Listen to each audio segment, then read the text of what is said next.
donc, c'est à chacun d'essayer de trouver une solution, de contribuer à la recherche de solutions pour tous ces problèmes. Et c'est pourquoi donc l'initiative nous paraissait vraiment très importante et vraiment être très utile à la communauté africaine, à la communauté étrangère en général, à Chambre.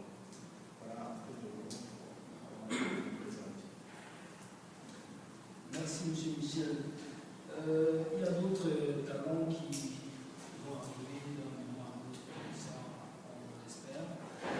Je me présente aussi, je suis Patrick Bertin Mzanjo, je suis étudiant en imagerie médicale, membre sympathisant de l'association des étudiants camerounais de Charleroi. C'est moi qui suis modérateur de cette table ronde aujourd'hui.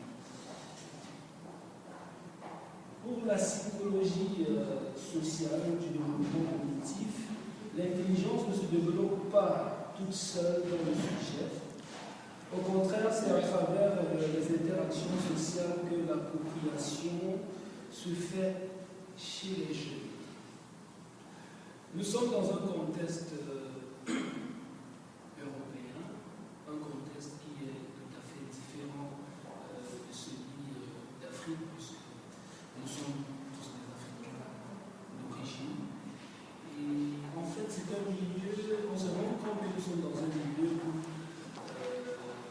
l'enfant est presque roi.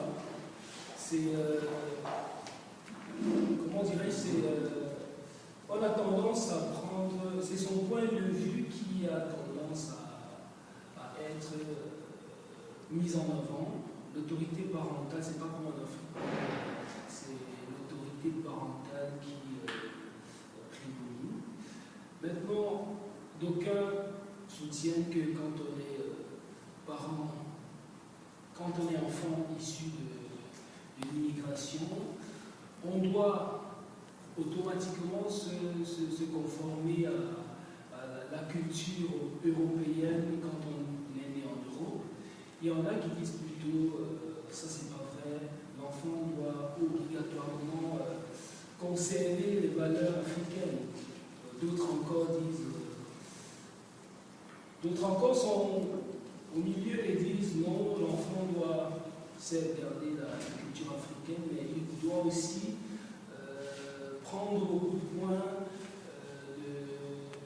de l'européen, vu qu'il est né en Europe. Il y a M.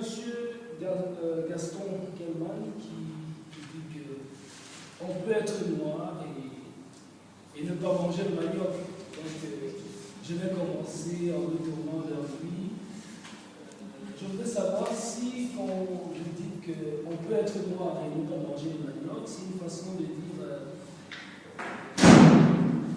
l'enfant qui est issu des parents africains, qui naît en Europe, doit complètement laisser les valeurs de ses parents de côté et strictement se conformer aux valeurs européennes. Merci, Patrick, de donner la parole. Et la place pour Fabé, par rapport à ce que je vais dire. Quand Michel a pris la parole, il a dit quelque chose très mignon entre les parents d'ailleurs et les enfants d'ici. Ça, assez marqué. Non, c'était pas de voix. Non, mais c'est le projet. D'accord, ok. Et donc voilà, c'est quelque chose qui me plaît énormément, et c'est la vérité. Très mignon entre les parents d'ailleurs et les enfants d'ici. Et Patrick me demande si je voudrais que l'enfant abandonne complètement les affaires qui ont un sens très très profond. Est-ce que je voudrais que les enfants abandonnent complètement leur sentiment? Il a dit des choses, tu as dit des choses, culture africaine. Amin Malouf dit, prenez un individu dans n'importe quelle capitale. Cet individu sera plus proche de moi que mon arrière-grand-père. Prenez un individu dans les identités meurtrières, c'est un livre très grand qu'il a écrit.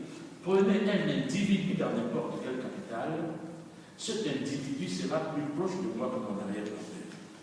Il ne vous dit pas de prendre un Africain par rapport à l'autre. Il vous dit prenez un Chinois, prenez un Japonais, prenez un Inuit. Cet individu sera plus proche de moi que mon arrière-grand-père.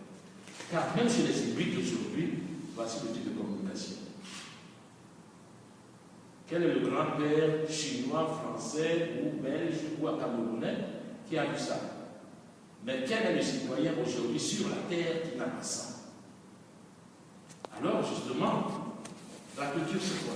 C'est l'adaptabilité à un espace, à un temps. La culture ne saurait se décliner hors de l'espace et du temps. Ou alors on devient des animaux. Les animaux n'ont pas besoin d'espace. Parce que le coq, je vous assure, j'ai fait attention, il a le même chant à Douala qu'à Paris. Et même à Conakry. Et même à Londres. C'est Cocorico. Le coq, il bouffe son terre ou son maïs. Et chaque fois que l'être humain s'amuse à lui donner, par exemple, les farines animales ou le je ne sais pas quoi, on a la vache forte. Voilà. Donc ce que je veux dire, c'est que les animaux ont l'inné. Ils naissent avec ce dont ils ont besoin et que l'être humain, il lui faut un espace, il lui faut une dimension spatiale et temporelle pour exister. L'être humain d'aujourd'hui n'a rien à voir de quelque espace qu'il soit avec l'être humain d'il y a 1000 ans, d'il y a 100 ans. Donc voilà pourquoi est-ce qu'on se posera la question, c'est quoi la culture africaine? C'est quoi? Il y en a qui parlent parfois de culture noire. C'est quoi la culture noire? C'est quoi les valeurs africaines? Je pense que nous commettons souvent l'erreur de nous approprier des termes et de les utiliser sans leur donner un sens déjà. J'ai proposé que la culture, c'est l'adaptabilité à un espace et à un temps. Que la valeur, c'est le lien qui me permet de vivre en harmonie avec mes voisins au sein d'une société.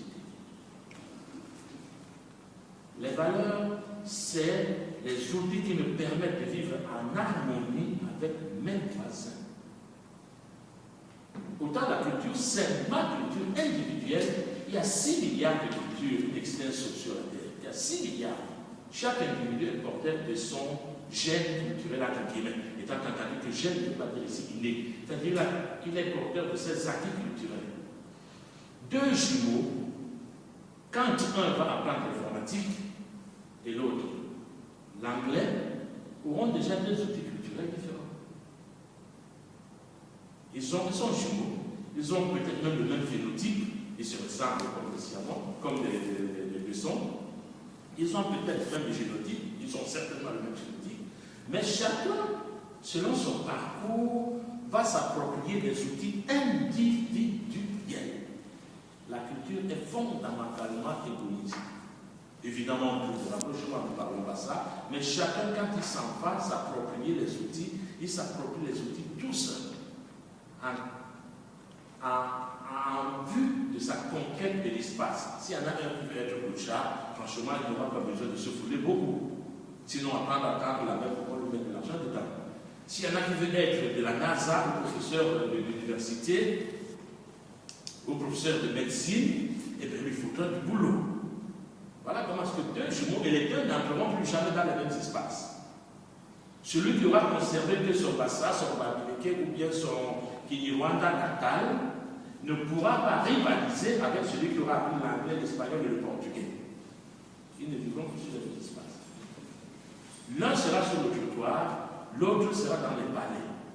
Ils n'auront plus la même culture, ils ne communiqueront plus. Et pour revenir à nos parents, souvent les parents et les enfants, en une génération, n'ont que très peu de choses en commun. Phénotype même. Vous épousez une femme blanche, votre petit-fils, pour peu que votre fils épouse une blanche, ça va devenir un blanc. Regardez les enfants de Yannick Noah. Ils sont blancs. Ils sont blancs. Donc physiquement, même ils n'ont plus le phénotype de leur grand, ils n'ont plus le phénotype de Zacharie qui est noir comme le père de Yannick Noah.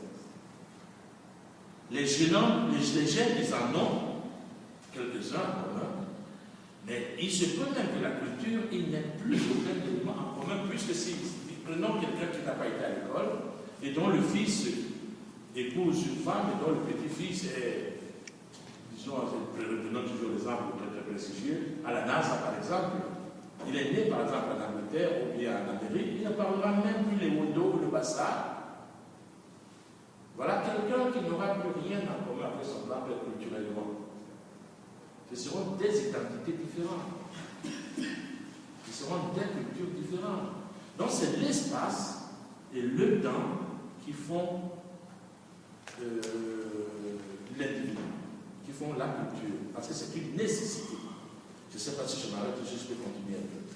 Oui, continuez. Je peux continuer juste un peu pour dire que, à partir de là, et parce qu'il y a des termes qui ont été employés, assimilation à moi, que je ne sais pas si vous voulez y arriver, ou bien si je peux y arriver déjà. Des termes, je pense qu'après ça devient un débat lexical. Moi je suis assimilé, mais comme on n'a jamais été assimilé. Et ça ne pose aucun souci. Sincèrement, ça ne pose aucun souci. On dit que je suis bouti. Je dis non, je ne suis pas bouti, je suis super bouti. Vous savez ce que c'est qu'un bouti? Vous savez ce que c'est qu'un bouti? Bouti, c'est une expression en France qu'on utilise beaucoup. En France, ça veut dire on est comme le chocolat, la vache chocolat bouti, qui est blanche à l'intérieur et noire à l'extérieur. C'est-à-dire, moi, je n'ai que ma peau noire, je suis blanc à l'intérieur. Je suis blanc. Une fois, on me pose la question, on me dit Gaston Kelman, qu'est-ce que vous avez gardé de votre Cameroun natal? Je dis j'ai gardé deux choses. On me dit lesquelles? J'ai dit la langue française, la religion chrétienne. Je dis pas sauter au plafond. Il me dit mais le français n'est pas camerounais. J'ai dit chichi. Tu es quoi toi? Je suis camerounais. On parle quoi? Quelle est la langue la plus suscitée aujourd'hui au Cameroun? Quelle est la langue que certains enfants, qui est la seule que peut-être 90% des enfants camerounais parlent aujourd'hui?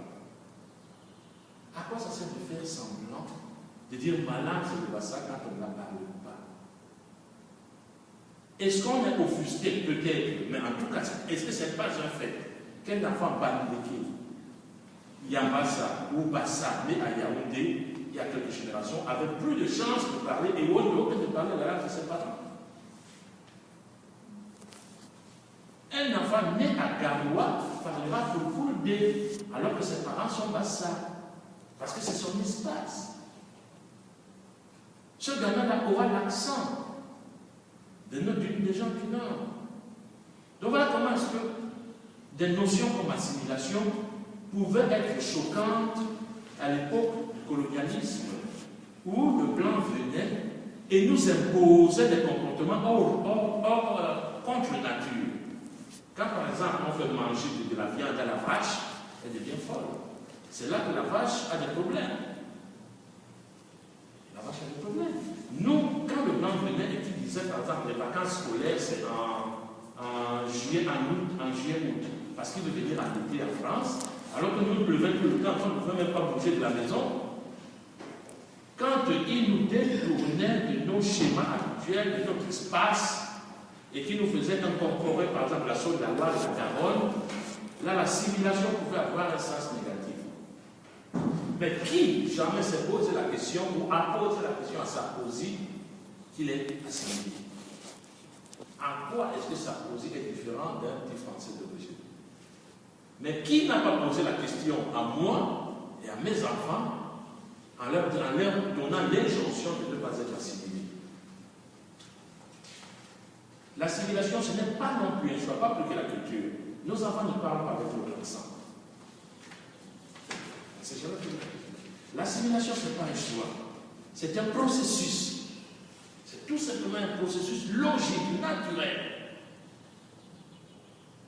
C'est un processus logique et naturel qui interagit sur un espace. À partir du moment où vous êtes sur cet espace, tôt ou tard, vous allez en prendre toute la morale, toute la scientifique morale, comme disait l'autre. Vous allez en prendre tous les gestes. Nos enfants ne lassent même pas les gestes comme nous. Ils ne parlent pas comme nous. Ils n'ont pas les mêmes goûts. Il y a cette assimilation générationnelle, il y a l'assimilation spatio-temporelle. Donc ça ne pose aucun problème. Si on n'a pas peur de certains mots